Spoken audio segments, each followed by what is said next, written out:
Okay friends, I've got you on top of a shoebox here, and I'm going to try to go over with you some things in language this week that I noticed on your DLRs this past week. Some of you kind of forgot when someone is talking in a sentence. When someone's talking in a sentence, you need these special marks to show that someone's talking in a sentence. I'll give you a hint, like that. Do you remember what they're called? They are called quotation marks. Good job. If you remembered, lots of you did, and that's okay if you forgot because we haven't been together in a while. Quotation marks in a sentence show when someone's talking. We're going to do some examples together. Watch out for that bee, said Dad. Said Dad. That means he's talking in the sentence. Sorry if you can hear my puppy barking. She sees someone. So watch out for that bee, said Dad. We need quotation marks to show that Dad is talking. So you have to do quotation marks around watch and quotation marks around be, but after the exclamation point, right? All right, let's do another one together. Where is your homework? Miss Strong asked. Miss Strong is talking in the sentence, so we need special quotation marks to show that we are talking or someone else is talking in the sentence. Tink, Tink, stop. She's barking. She sees someone. Shh. All right. What is Miss Strong asking? Where's your homework? So we need quotation marks around where is your homework to show that Miss Strong is asking something in the sentence, right? Don't forget, the quotation marks go after the exclamation point, after the quotation mark. Let's do another one. I love Easter Sunday, Allie said. Allie's my roommate. I used her name. What is Allie saying? What did she say? She said, I love Easter Sunday. I even put the comma in between there to help you, right? So we need quotation marks because Allie is speaking in the sentence. We need a quotation here and here after the comma. I love Easter Sunday, Allie said. Good job. I just wanted to refresh your memories on those, okay? Something else that's new that I haven't had a chance to teach you, and I know some of you have been watching the math videos online. I know they're long, but they're really good to watch, but we're just going to review some things. We moved on to multiplication. Oh, you guys are going to be so good at multiplication in 3rd grade. You're going to have it down, okay? Some tricks with multiplication. There's some tricks for a few numbers that you can use. Hang on one second. Let me go put my doggie inside so she stops barking. Come on. 1 second.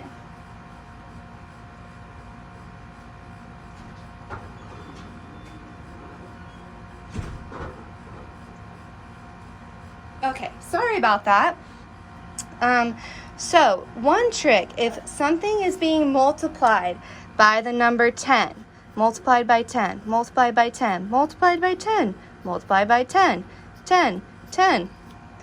Anytime a number is multiplied by 10, all you have to do is take the other number and add a 0 to it. Okay? So if we do 3 times 10, we're going to take the other number, 3, and add a 0 to it. So 3 times 10 is 30. Let's try the next one. 7 times 10. If it's times 10, all you have to do is take the other number, 7, and add a 0 to it. So 7 times 10 would be 70. You getting the hang of it? All right. See if you can do the next one. What do you think 2 times 10 would be? So it's times 10. Anytime it's times 10, take the other number, 2, and add a 0 to it. All right, let's try this one. 1 times 10. All you have to do is take the other number, 1, and add a 0 to it. 1 times 10 is 10. What about 10 times 10? Well, I have 2 10s. Which number am I supposed to take? All you would do is take 1 10 and add a 0 to it. 10 times 10 would be 100. What about 32 times 10? If it's time 10, you know what to do. All you have to do, take the other number, 32, and add a 0 to it. 32 times 10 is 320. So if it's times 10, that's all you have to remember is to take the other number, add a 0 to it. All right, there's a couple other trick ones that I want to show you. Okay? What about if something is multiplied by 0? If it's being multiplied by 0, what do you think we have to do? This one's another one that you can use a special trick, and this one's super, super easy, and you should always remember this. Anytime a number is multiplied by 0, it's gonna be 0. So 0 times 5 is 0. 13 times 0 is 0. Anytime you multiply a number by 0, it's always, always, always, no matter what, going to be 0. 0 times 8 is going to be 0. 0 times 10 is 0. Okay? Anytime, no matter what, if it's multiplied by 0, it's going to be 0. All right. This is the other one that has a little trick to it. Make it a little bit easier for you. If something is being multiplied by 1, if it's being multiplied by 1, see, all these numbers are being multiplied by 1, it's always going to be the other number. Always going to be the other number. So let's try it. 1 times 2 would be 2. 1 times 6 would be 6. 1 times 56 would be 56. It's always going to be the other number. 1 times 9 would be 9. 1 times 4 would be 4. 1 times 1,000,000. You can do any number with this. If you multiply it by 1, it's always going to be the other number. So 1 times 1,000,000 would be 1,000,000. Awesome job, okay? So I want you to remember those three multiplication things. So if you have something that's being multiplied by 10, all you have to do, take the other number, add a 0. If it's being multiplied by 0, it's just going to be 0, always, no matter what. If it's being multiplied by 1, it's going to be the other number. Okay? See, do you see here even? 1 times 10. We know if we multiply something by 1, it's going to be the other number, right? Or you can use the trick for 10. 1 times 10. Well, if I know something's being multiplied by 10, I know I take the other number, 1, and add a 0. There's only 1 0 in 10. That's why you add 1 0 to it. Okay? All right. We're going to just do a couple more little math problems. Here, let me put this paper. Okay. Because you worked so hard in the third quarter after Christmas to learn, and I don't get it. Anytime that you are subtracting, when you are subtracting numbers, you always have to remember the rhyme that we learned in class. Do you remember the rhyme? The rhyme is more on top, no need to stop. More on the floor, go next door and borrow from your neighbor. A lot of you did so well on your math test a couple weeks ago on this. I just wanted to review it with you just to touch on it. Okay, so let's do this first one here. Remember, if you want, Miss Strong likes to line them up to stay in order, right? Because we always start with the ones, then we do the tens, and then the hundreds. All right, so let's go here. Let's say our rhyme. More on top, no need to stop. More on the floor, go next door and borrow one. Do I have more on top or more on the floor here? I have more on the floor. 3 is more than 2. There's more on the floor. So I have to go next door and borrow one from Mr. 5 right here. I'm just taking away one. Just one. So this 5 now turns into a 4. We only took one away.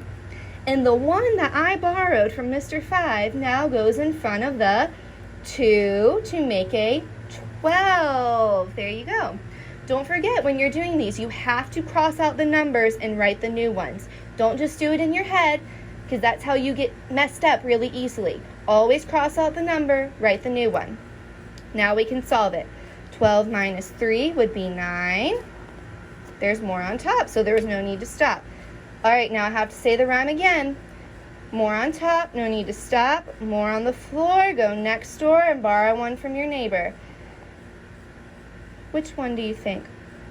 There's more on the floor. 6 is more than 4, so we have to go next door and borrow from Mr. 3, turn it to a 2. The one that we borrow now goes in front of this 4 and changes it to a 14. Now there's more on top, there's no need to stop. 14 minus 6 would be 8. There's more on top here, so there's no need to stop. 2 minus 1 would be 1. 189 is your answer.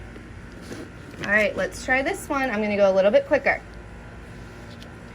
All right, more on the top, no need to stop. There is more on the floor. 9 is more than 8, so we're going to have to go next door and borrow one from Mr. 3. We're just taking one away, so we're going to change it to a 2. The one that we borrowed from this 3 now goes in front of the 8, changes it to 18. Now there's more on the top. 18 minus 9 would be 9. Is there more on the floor or more on top? More on the floor, so I got to go next door and borrow one from Mr. 7 here. Got to borrow from my neighbor. 7 changes to a 6. The one that I borrowed, where does it go? In front of the 2. Changes it to a 12. Okay, 12 minus 5 would be 7. There's more on top here. 6 minus 2 would be 4. 479 is your answer. Okay. One more I want to try. Ignore this. I messed up here. All right, let's try this one. So we are subtracting. That means you have to say the rhyme. Line them up if you want. I like to do it just to stay organized. There is more on the floor here, so I have to go next door. Uh-oh. Uh-oh. I'm in trouble. There's a 0 here. What do I do? Can I borrow any from 0? Does he have any to give? No, I gotta go next door again and take one away from Mr. 5. So I'm taking one away from 5, changes to a 4. Now the one that I borrowed from Mr. 5 here, does it go in front of this one? No, it does not. It goes in front of this 0. You can only give it to the neighbor right next door. So that 0 changes to a 10. All right, now that I did that, now I should be good. Okay, there's more on the floor, so I gotta go next door and borrow. Can I borrow from 10?